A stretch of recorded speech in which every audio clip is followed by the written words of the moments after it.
We are live. Awesome. Good morning, everyone. I can still go ahead and talk. I thought the screen was changing. Yes, sir, you can keep going. All right. Good morning, everyone. This is Haresh Sampath Kumar. I'm one of the founders of JH Rehabilitation.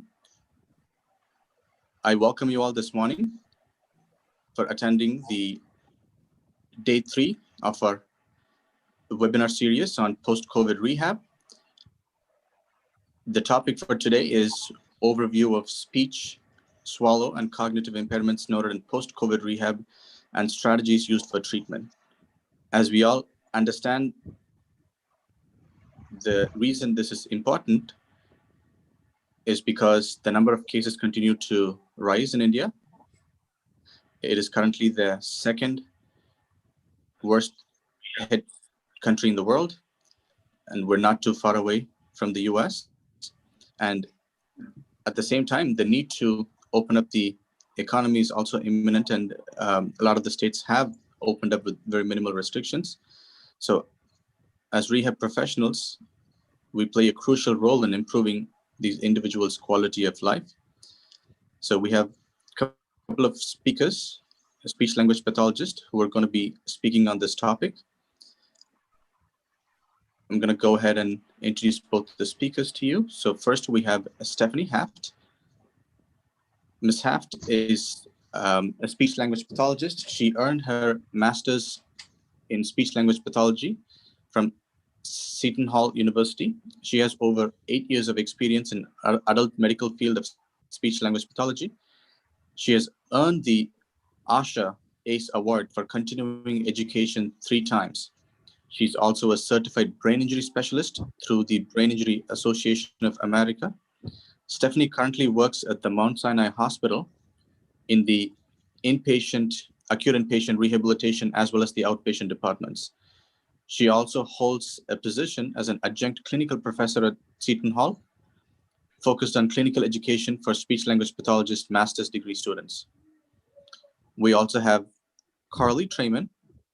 Ms. Trayman is a graduate of CUNY Brooklyn College. She has practiced as a speech-language pathologist at Mount Sinai's acute inpatient brain injury rehab for 5 years.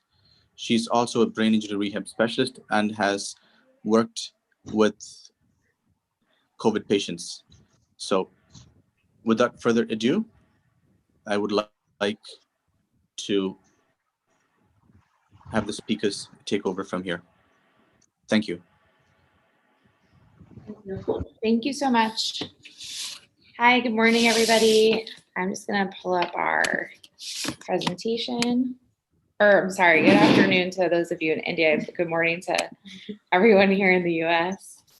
So we're going to talk a little bit about the rehabilitation of patients with COVID-19 from the SLP perspective. Thanks so much for having us today.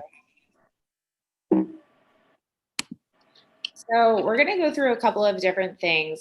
We're going to talk a bit about swallowing aspects, tracheostomy management, respiratory function, recovery, voicing, language and motor speech aspects, as well as cognition. So the prevalence of dysphagia for patients who've had COVID-19, as you can see, we often are seeing a lot of patients who have dysphagia. So post-acute care, a lot of patients are coming in with muscle weakness due to disuse atrophy from critical illness, which is something that we see a lot in patients who are not COVID patients, but especially with our COVID patients that we've seen here in this hospital. So patients who have COVID-19 have multi-organ failure, often multiple morbidity, and prolonged length of stay, which puts them at increased risk for dysphagia. So previously, swallowing difficulties were demonstrated in 91 patients with myopathy. For COVID patients, we don't have exact numbers, but we do know that a high incidence of our patients are presenting with dysphagia. If we look at acute respiratory distress syndrome, patients who were intubated for more than 7 days had clinical swallow changes persisting beyond the hospital discharge with 25% taking longer than 6 months to recover. And we've seen some of that in patients with COVID-19, although we don't quite have data, as I said. We are definitely seeing that sometimes their dysphagia is taking a bit longer to recover, and definitely prolonged swallow impairments. So in terms of assessment for dysphagia, it generally follows the regular modalities that we would use for all patients. We are using a bedside screening for patients at first. All three of those screenings are not normed on COVID-19 patients, but definitely great to utilize for COVID-19 patients based on what you are utilizing at your facility. Many facilities have already trained their nurses or physicians to administer these swallow tests or screens. And so we want to make sure that we continue to do that as well. In terms of the bedside swallow assessment, it's really important to determine patients' cognitive and physical readiness or respiratory readiness before going into the room and seeing if they're appropriate for a swallow assessment at bedside. Definitely utilizing chart review to see how they're doing. And also determining patients' ability to take PO based on their oxygen source being provided. And we talked a bit more about that in our previous presentation, so feel free to refer back to that for more information on how we made decisions on that aspect. So you can check that out as well. For patients who were on something like a non-rebreather mask, we weren't necessarily going in because they weren't quite able to appropriately take PO. And definitely looking at oral mechanism exams and seeing how that's going. In terms of instrumental swallow assessments, we were using, for patients who were COVID negative, we were using modified barium swallow and FEES. And both are considered AGPs, so that's something to take into consideration, or potential AGPs. So that's something definitely to look at when you're going through. This is an example that we took from the Dysphagia Research Society, and it talks a little bit about what are AGPs, what should be utilized in terms of protective equipment, how to decontaminate the area, environmental controls, physical distancing for patients, as well as use of medical aerosolizing procedures.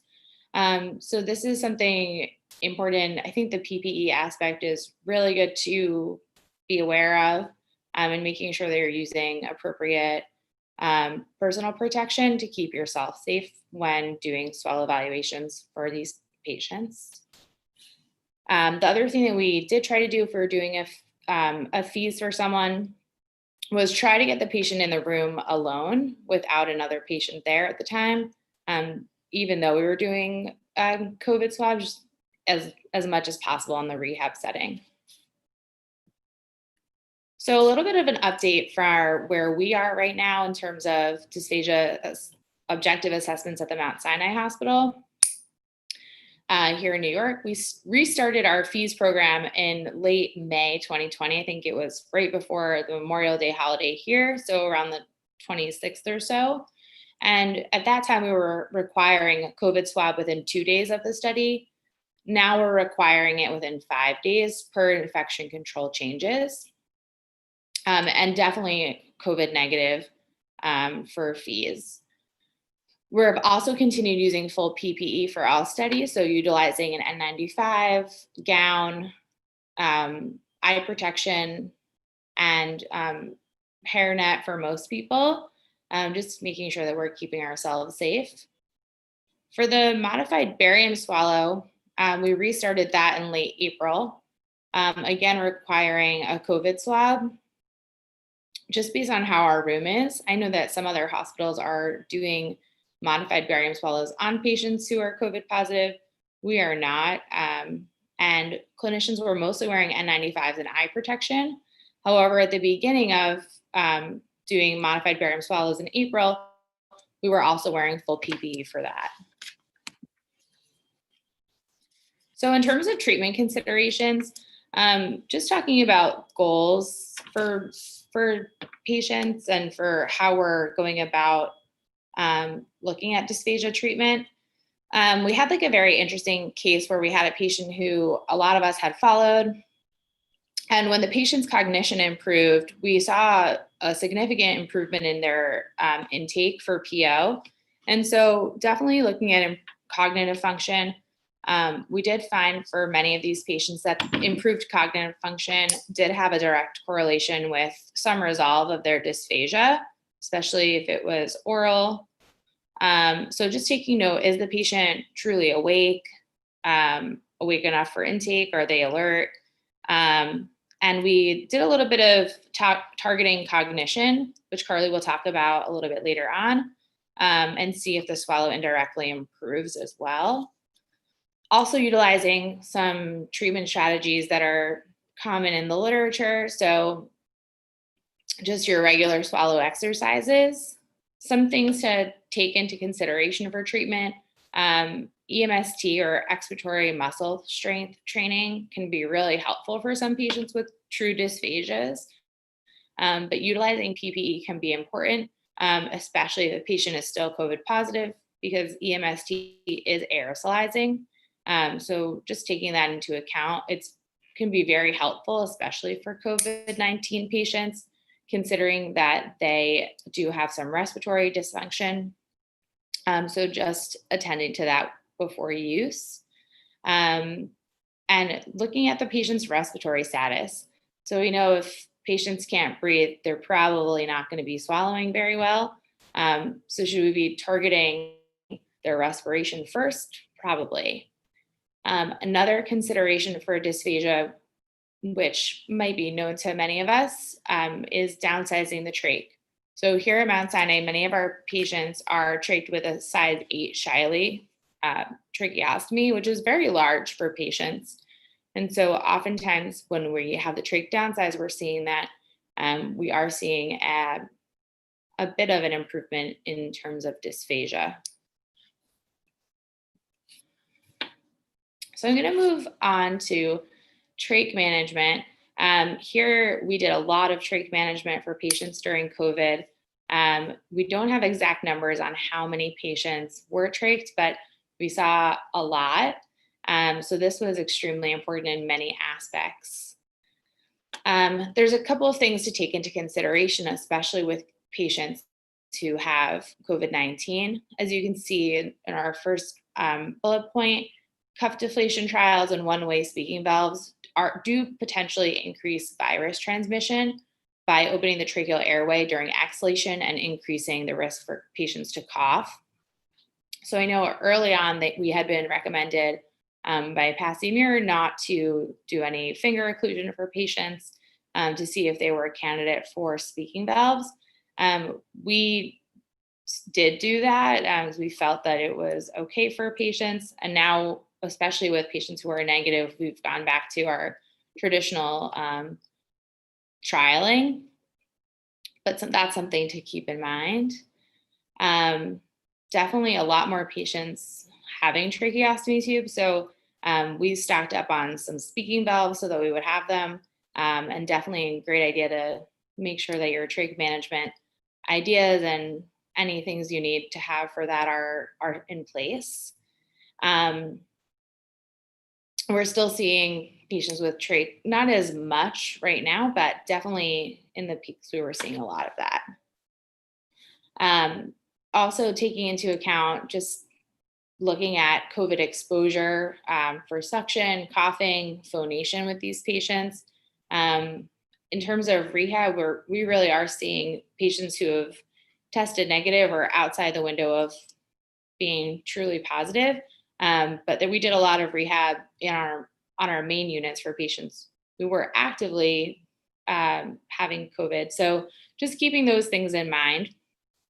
And as I said prior, looking at downsizing the trach is going to be really important as well. So considerations for speaking valve, it talked a little bit about them. Super important to be able to provide someone with a speaking valve as much as possible. Often patients are not seeing their family in person, and so they're utilizing Zoom or phone conversations with their families. So definitely want to make sure that we give them a voice so that they can effectively communicate with their families instead of just, you can't head nod on a phone. So getting them a voice as much as possible. And that was also super rewarding for many of our patients and for us to be able to help patients utilize phone and Zoom with their voice. A lot of patients have prolonged respiratory difficulty, as we know. So a lot of them have an increased anxiety when the speaking valve is placed because they've been really utilizing the trach for a long time. So definitely it might take a little bit longer than some of our other patients, but definitely just working with patients on what's going to happen, ways that you can help to decrease their anxiety while utilizing the speaking valve, and a lot of retraining. So a lot of patients were either dysphonic or aphonic at first putting on a speaking valve. And so working to see if it has to do with vocal cords or just reuse of the upper airway. And lots of patients had vocal cord injury. So really making sure that they have airway patency and determining if patient isn't tolerating a speaking valve or voicing due to the fact that they require a downsize in order to tolerate the speaking valve, or if it's more relating to laryngeal trauma and a true vocal cord dysfunction. So this is from Children's National Hospital in Washington, D.C.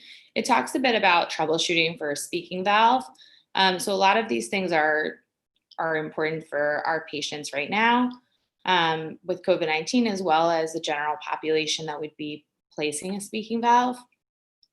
So these are some things to take into account. If patient has increased work of breathing, see if there's something happening with the tracheostomy tube.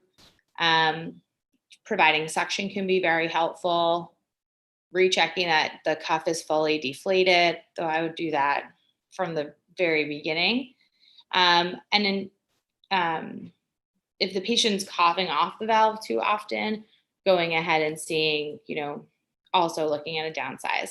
So these are just some other things to take into account that can be helpful. In terms of respiration, the respiratory assessment, it's really important to include shortness of breath. Is there a thoracic activity? Looking at diaphragmatic activity, is the patient utilizing their diaphragm, or is it more thoracic? Looking at respiratory muscle strength training, looking at the patient's pressures, the respiratory pattern and frequency. So determining, where are the deficits and what can we do to help treat these patients? Also really important to look at their cardiac status and make sure that, if we're doing some respiration exercises, they're going to be able to handle that. Again, treatment techniques are very similar to what we would utilize for, I do some work with spinal cord injury patients, so that is something that we do often. So I'll talk a little bit about treatment techniques for respiration. We utilize the breather here at Mount Sinai, which was also talked about in our previous presentation. The EMST 150 is another device very similar that also helps with inspiratory and expiratory muscle strength training. We utilize traditional respiratory exercises such as paced breathing, and that's something that can be extremely helpful for these patients. Also, they come with a spirometer already. If not, it's great to give them a spirometer to help with inspiratory muscle strength, as well as assisting with cough. The cough treatment can also help with dysphagia. So that's a really great exercise if a patient doesn't have a productive cough or an effective cough, to assist them with that.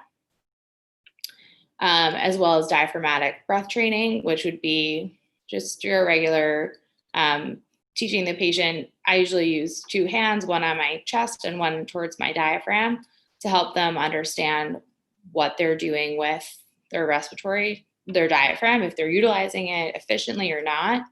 And pursed lip breathing can be extremely effective for this population. Just watching that while you're doing respiratory exercises, they stay kind of within the parameters at the bottom to make sure we're keeping patients safe.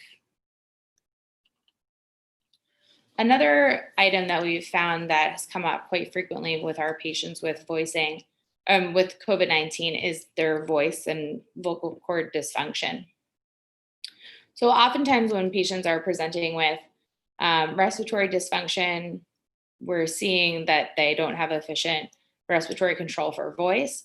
But with this population and their high incidence of prolonged intubation, we're also determining, is it respiratory dysfunction or is it really vocal cord injury or trauma? So we're often having ENT come and consult on our patients with voicing deficits after we kind of take a look and see if they are stimulable for some exercises, just to kind of check and see. We've seen a very high number of patients with some vocal trauma.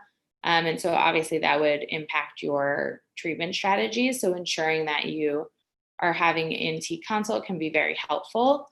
Definitely a very high presence of granulomas, paresis, and paralysis, often unilateral, but extremely high.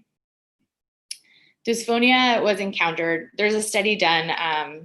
I'm not sure where, I forget where it was done. It's in our references at the bottom, talking about patients who had dysphonia. It was encountered in 26.8% of patients with mild to moderate COVID-19. So that's about a quarter of patients with COVID-19 have some type of dysphonia, which is mind-blowingly high. So definitely something to take into consideration. And patients who had more severe clinical COVID-19 presentation, of those patients, 3.7% of patients reported severe dysphonia characterized by aphonia. So definitely seeing not only dysphonia, but a good amount of aphonia in these patients. Treatment, definitely getting patients cleared by ENT, and then based on the patient's diagnosis, going ahead and looking at what treatment would be most appropriate for those patients, and remembering to include a respiratory aspect in that, because a lot of these patients have like a comorbid dysphonia with a respiratory dysfunction. I'm now going to hand it off to Carly.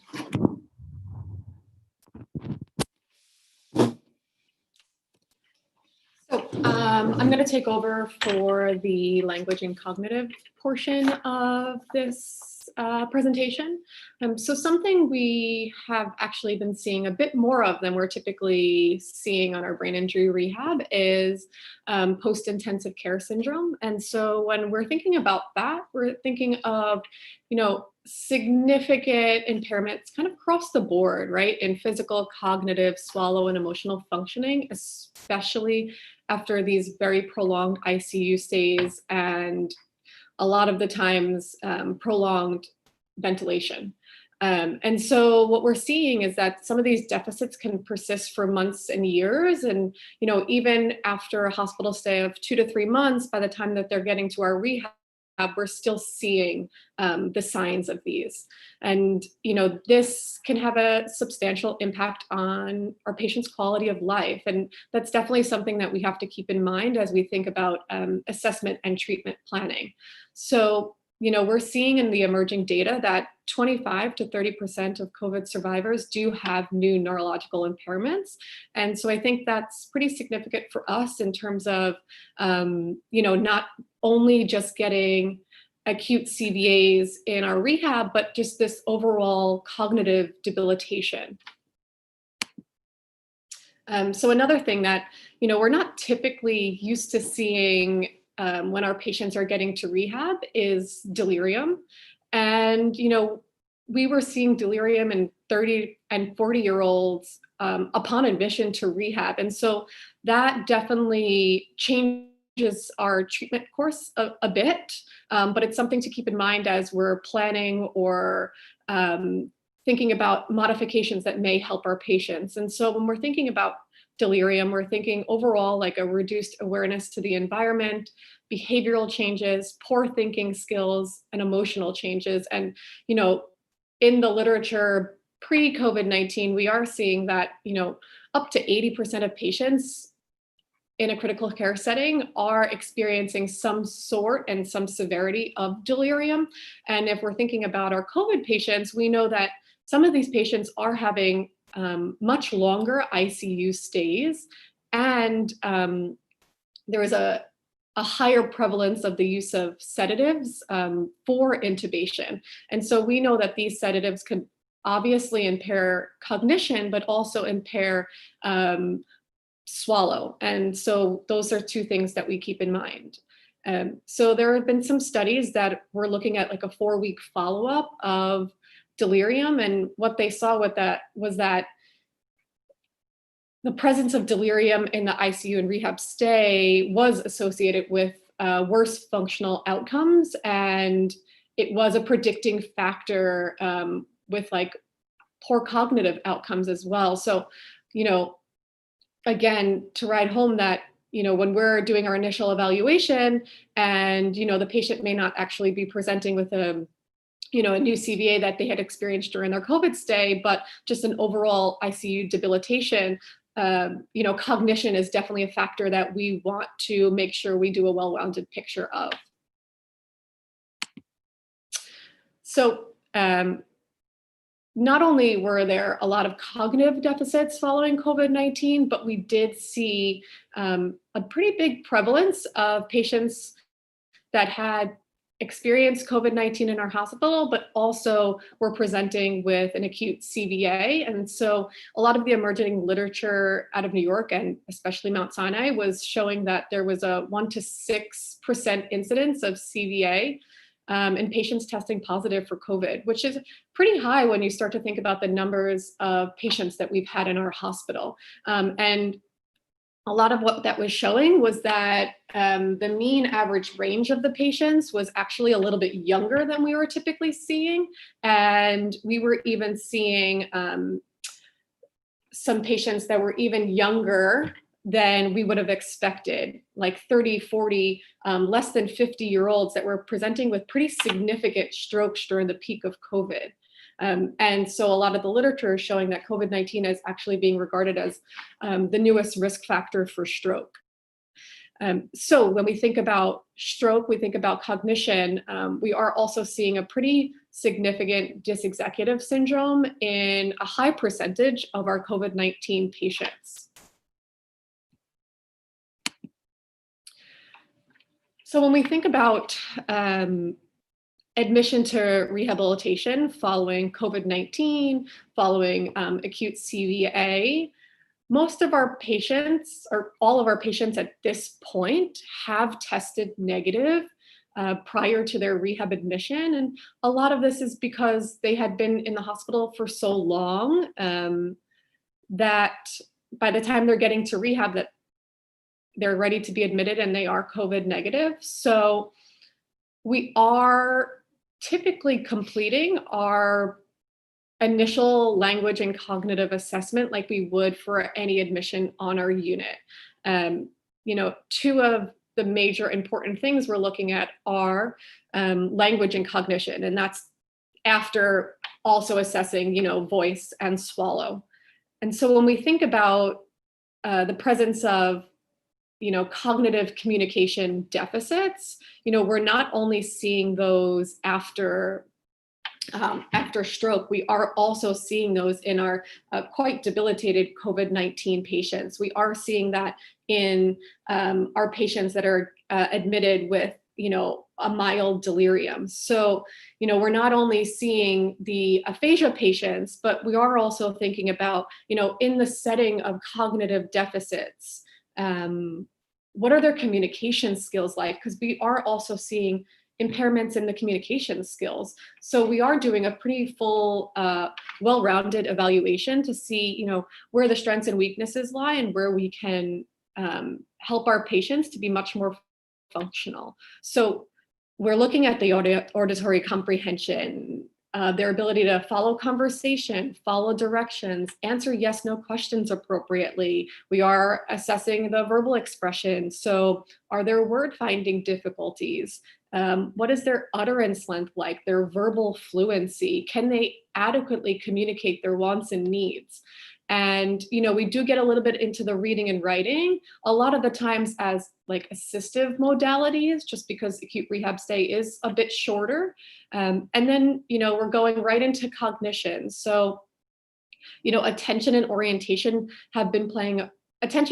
and memory have been playing a really big role in our patients' progress on the unit. So those are definitely things that we want to assess first and foremost, but then we are looking at our patients' ability to kind of organize and sequence information, activities of daily living, their new rehab sequences they need to learn. We are looking at patients' safety awareness, their ability to abstractly reason through either medical information or, life skills. And so when we think about all of these things, we are breaking down the modalities, but then we also, are looking at executive functioning skills. So, some of these patients who have had a lengthy rehab stay, they might be presenting with, mild cognitive deficits in a very much like an executive functioning domain. And so we do want to look at their ability to manage their medications, their schedule management. We want to look at their ability to kind of readiness to go back to work, after they're done healing. And so we want to support them the best way that we can. So some treatment considerations when we are thinking about cognition, and this is from, varying severity levels, is reintroduction, right? Even though we might not be wearing the full PPE we were wearing at the height of COVID, we are still in scrubs, a surgical or N95 mask, and glasses. So, I think reintroducing ourselves when we enter the room and what our role and responsibility is with the patient, especially in the presence of memory deficits. We all kind of look the same sometimes when we're, you can't see our faces and we don't have those memory cues. We've been finding that we do frequently need to reorient our patients. And a lot of times we're doing that, with external visual aids. We do use a lot of supplemental information around the room. We have assignment whiteboards in every room that we're writing down the physician name, the day shift nurse, and their PCA, so the nursing assistant. We are always writing the PT, OT, and speech therapists that are seeing them. And typically our teams are staying, give or take, the same, so that there is a consistency, so that it's easy to learn us. And we are writing like the social work and our neuropsychologists that are seeing the patients. We're making sure that the clock is correct in the room and that it's, visibly, the patients are able to see it. We provide our patients with written schedules of their daily requirements for rehab, and we are reviewing it with our patients so that they can start to get used to the flow and following a schedule again after not doing a lot for a prolonged period of time. We are asking family members, we're allowing, at first we weren't allowing family members to come up, but as COVID reduced in our hospital system, we were allowing one family member in for a short period of time. And so we are asking them to bring in some familiar items, some pictures from home. So we could either put it in the room or work with the patient so that they can feel a little bit more comfortable. We are also thinking about environmental modifications, right? A lot of our patients have been lying in bed. They have day and night reverse. They're very confused and altered. So we do want to promote like appropriate use of lighting. So opening the curtains to show that it's day outside, and, you know, turning off the TV and turning off the light, and maybe pulling the curtain at night so that it kind of mimics a nighttime sleep pattern. We are also thinking about avoiding over and under stimulation. And so, you know, we want to reduce the amount of noise, the amount of people, the amount of things on a person's bedside table, but we also want to kind of keep them engaged. So if that means that we're giving patients kind of carryover exercises for PT, OT, and speech, or little things to keep them busy, like, say, coloring pages or putty to play with, so that you know, they're not restless or fidgeting or getting up out of bed consistently.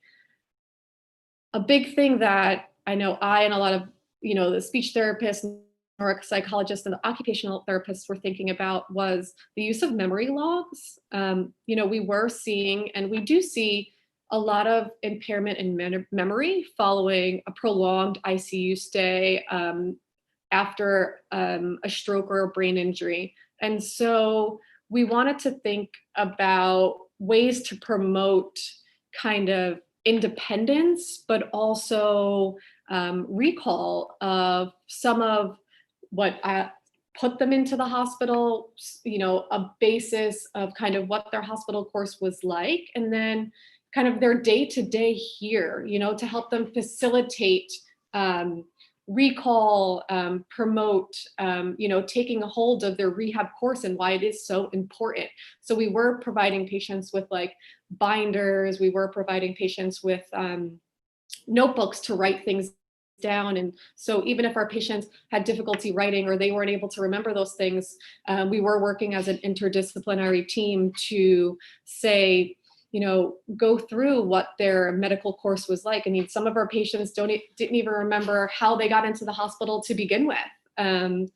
So that really, I think, helped. And so it also helped to promote kind of that intrinsic reward of remembering that they are getting better, because sometimes when you can't remember kind of where you started from in rehab, you can't quite see how far you've come. So, you know, you can flip back a couple of pages and have that patient say read, or you can read aloud to them kind of the goals that they were working on in PT a week ago versus today, so that they can see that they actually are improving. You know, a lot of times we do want to make sure our patients have their glasses, have their hearing aids, have their dentures, right? One, there's a quality of life in that, but two, you know, if they're not hearing all of the information, we know that impacts their ability to improve, to orient, to recall. Same thing with glasses. You know, glasses are important so they can read the board, so they can see the faces that are walking into their rooms. And then a lot of what we were working on in therapy, be through, you know, the memory log or other just education of what's been going on with them, is some like metacognitive awareness training. So just trying to improve their insight. You know, sometimes it's very hard to be insightful when you can't remember. So really, you know, taking hold of their medical course, of their rehab course, and not just highlighting their deficits, but also highlighting their strengths, their progress, and their use of compensatory strategies. So lastly, when I think about cognition, is as a speech therapist, as another therapist, you're there for 30 minutes, 45, maybe an hour if you're lucky. And who's going to be there the rest of the time, or when they get home, is their caregiver, their wife, their husband, their daughter, their son. Is we need to promote caregiver understanding. We need to train caregivers to carry over what we're doing. And then we just need to kind of acknowledge that what they're seeing is what we're seeing, and how to both promote it and compensate for it. So thinking about treatment considerations for motor speech disorders, right? We are seeing patients with a significant dysarthria, a significant apraxia following a stroke. And sometimes it's a little bit difficult to say work with these patients because a lot of the times they're looking at your mouth and listening for your sounds to help them understand what they need to do to produce a sound, a word, a sentence. And so, with this new use of PPE and the fact that we're wearing masks all the time, or we're wearing a double mask and it's harder to hear us, is they can't actually get that visual instruction, the visual feedback. And so we have been seeing some difficulty with our patients' progress in that thing. So we kind of were thinking, what could we do to kind of promote more effective treatment, because we're wearing masks and we'll probably have to wear them for a very long time. So, some clinicians have been wearing those masks with a little bit of the clear plastic, and we have troubleshooted a little bit. Some of our therapists have worn them, but we're also utilizing some apps on iPads that do give a pretty clear presentation of, the visual of a mouth producing a B sound or a mouth producing a word, so that they can get what they're not getting from us on an application. And another thing to think about is the back and forth exchange. So when a patient does have some difficulty communicating, whether it is a motor speech disorder or a communication deficit, how do we supplement that? How do we give them another form of communication? So we were using some picture and letter boards, and we were kind of giving them some whiteboards or notepads for their ability to kind of write down their answers. So we want to always make sure that we are giving our patients kind of our clinical toolbox so that they can effectively communicate their wants and needs, especially when they're, they are quite debilitated. There are a lot of comorbidities happening, and we want to give them a way to express pain or tell us that something new is wrong, so that we can make sure that either we're addressing it with the medical team or they're addressing it independently to the medical team. So, a lot of what we're talking about not only applies to our inpatient acute brain injury rehab, but it also has been applying to our outpatient setting.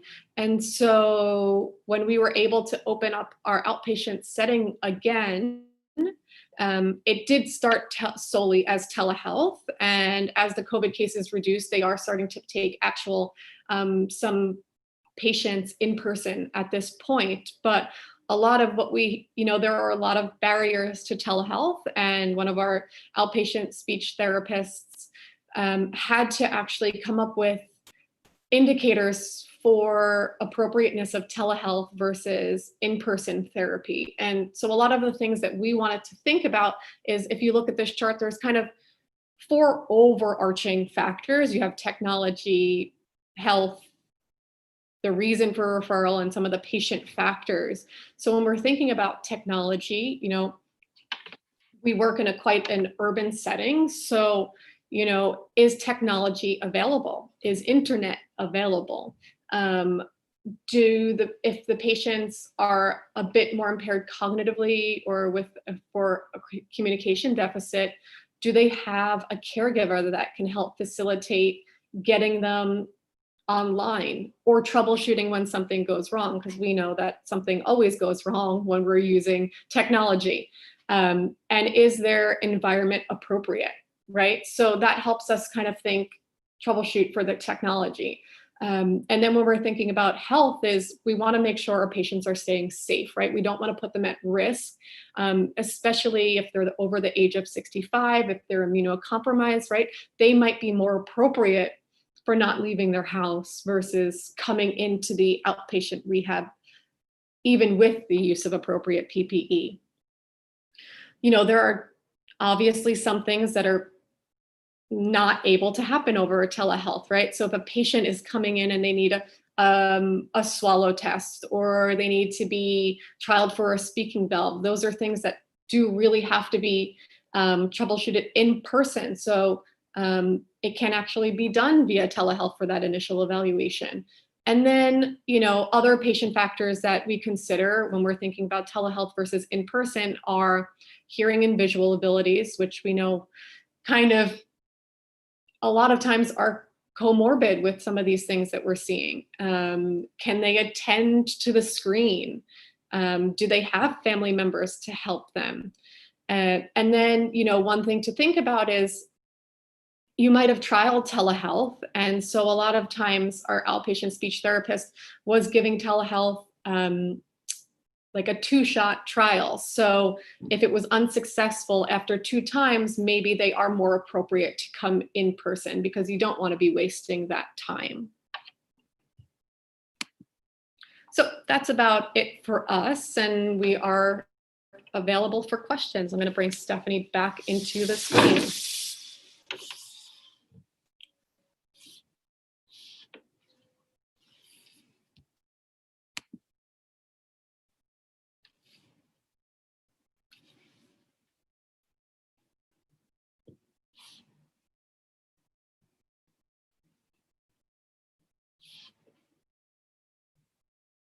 Oh, you're muted.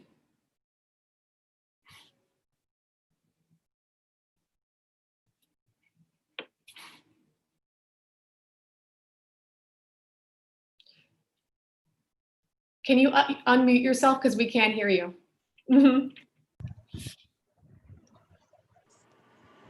So we are just having a Hello? 2 minute.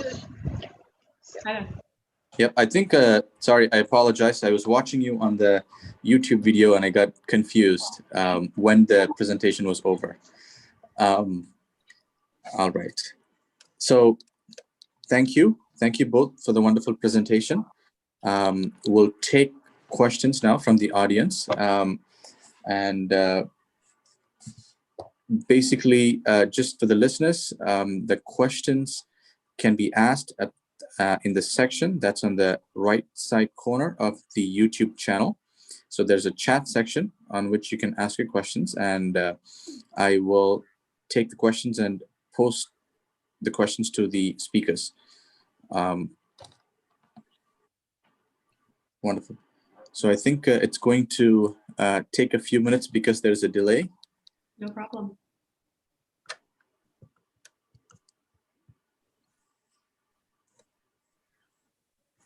Excuse me. Sorry about that. All right. If anyone's interested in any of our references, we're always happy to share kind of where we got things. I know that those won't be up.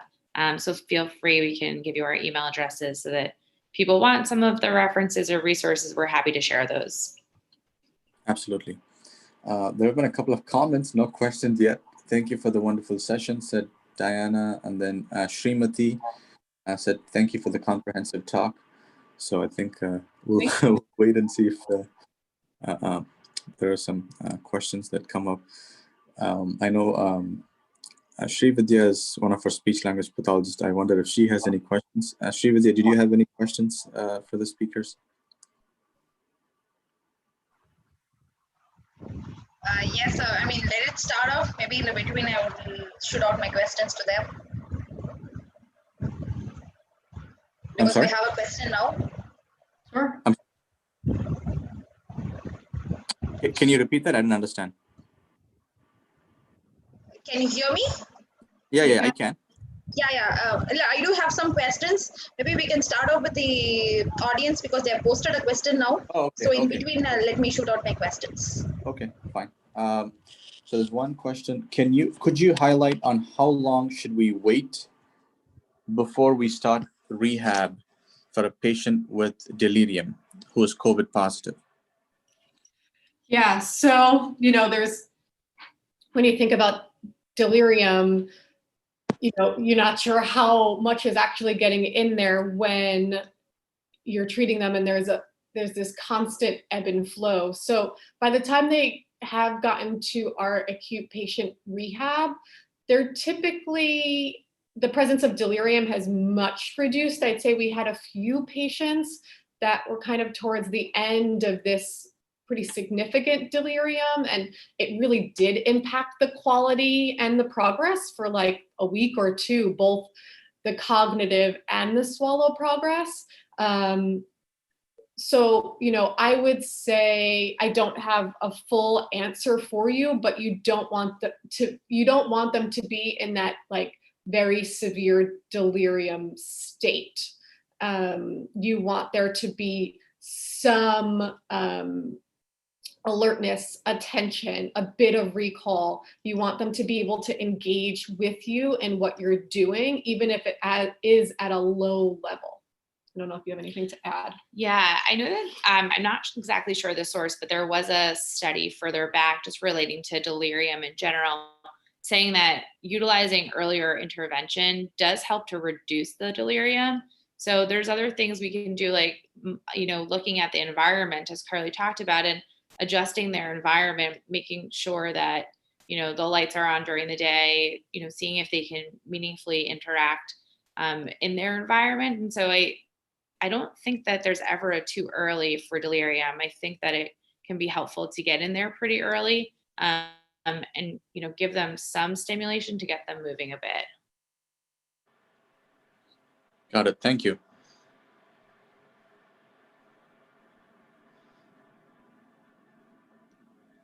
Srividya, I think you can go ahead and start asking your questions while we wait. Yes, sir. So do you have any experience with pediatric COVID patients? So we both typically only see adults, so we can't really speak from that. I will say that we did see a 20-year-old, because we do admit over 18. So, that's more, he's almost an adult. So it was, we did treat it as almost like an adult-like treatment course with the implementation of doing things for high school level work. But we can't really speak from a standpoint of pediatrics, but we can give you a contact for one or two of our speech therapists that were seeing pediatric patients that were COVID positive, but only at an inpatient acute hospital stay, because we don't actually do speech therapy outpatient for pediatrics yet. Okay, so do you feel there's going to be a treatment plan, different strategy which are being employed for the pediatric and the adult, for the COVID positive patients? I think that in terms of like treatment strategies for pediatric patients with COVID, I think that it's probably going to follow kind of the same like rules as what we kind of had, that we're using our typical strategies, just treating the impairment. So I'd look at impairment level and then go from there. Got it. Another question that has been posted. You have very well highlighted on the direct laryngeal injury, are respiratory deficits or disuse atrophy contributing to dysphagia? Have you come across patients, that is COVID positive patients, lower cranial nerve deficits with dysphagia? In terms of the disuse atrophy, there's significant disuse atrophy happening for a lot of these patients. We are doing our best to get them doing things like ice chips or Fraser-free water protocol as early as is appropriate, but also taking into consideration their respiratory status when doing that.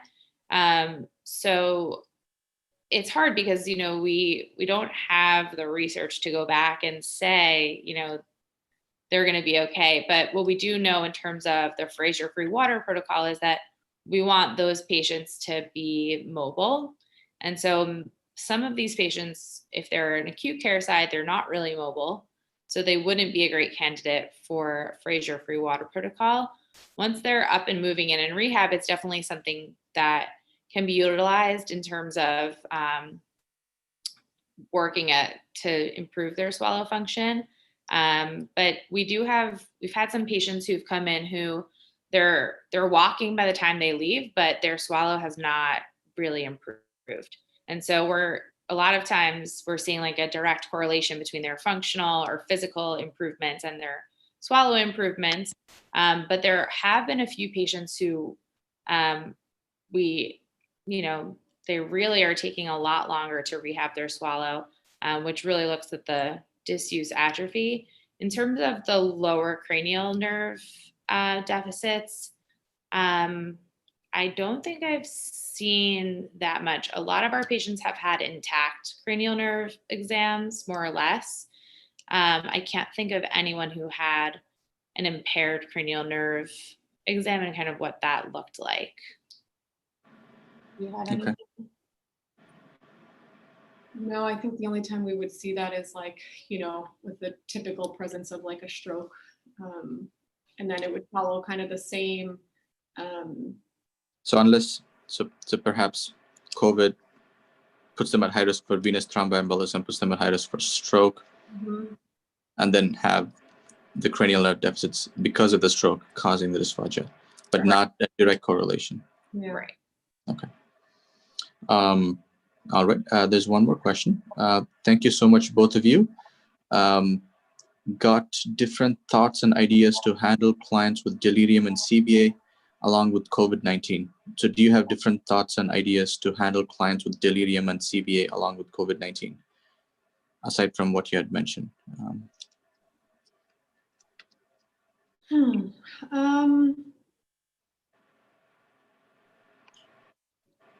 Not necessarily. I think that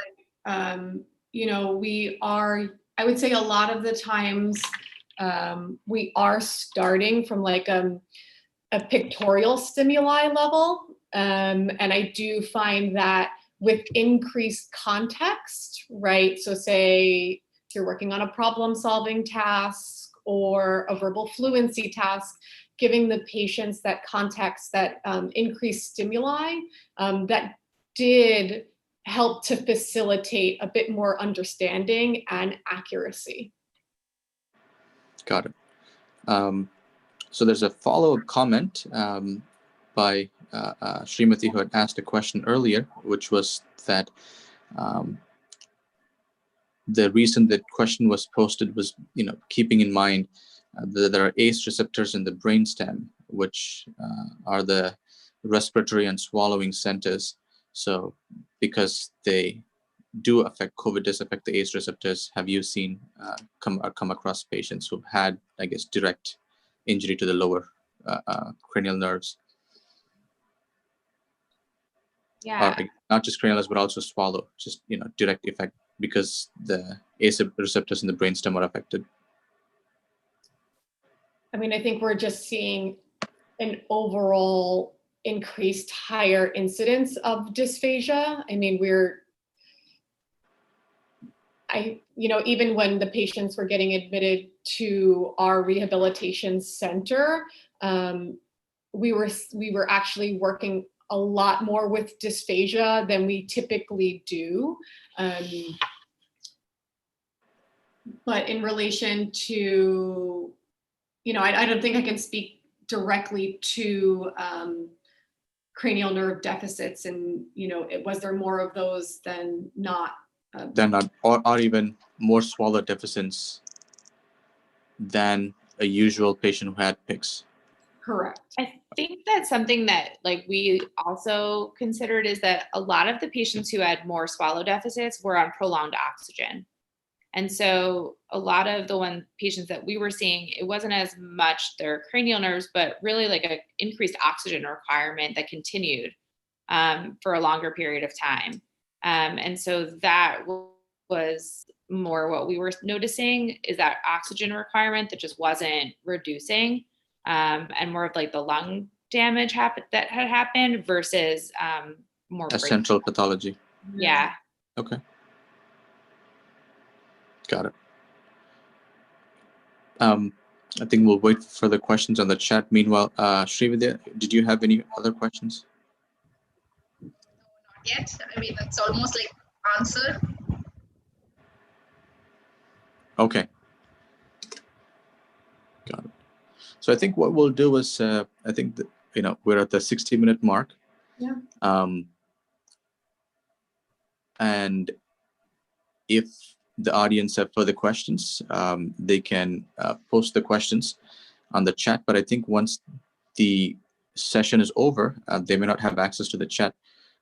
However, you can post your questions to the phone number or the email address that was mentioned in the invitation that you have, or WhatsApp forward or whatever social media that you had come across this talk. You will see a phone number and an email in that invitation, and please feel free to reach out to us and post your questions, even if you're listening to this offline, not live, and we will ask the speakers to address those questions, and we'll get back to you. With that being said, thank you so much, both of you, Stephanie and Carly. We appreciate you taking your time and patiently answering all our questions. It's been a pleasure. Thank you. Thanks so much for having us. Yeah, be well. Absolutely. Take care. Take care. Bye-bye. Bye.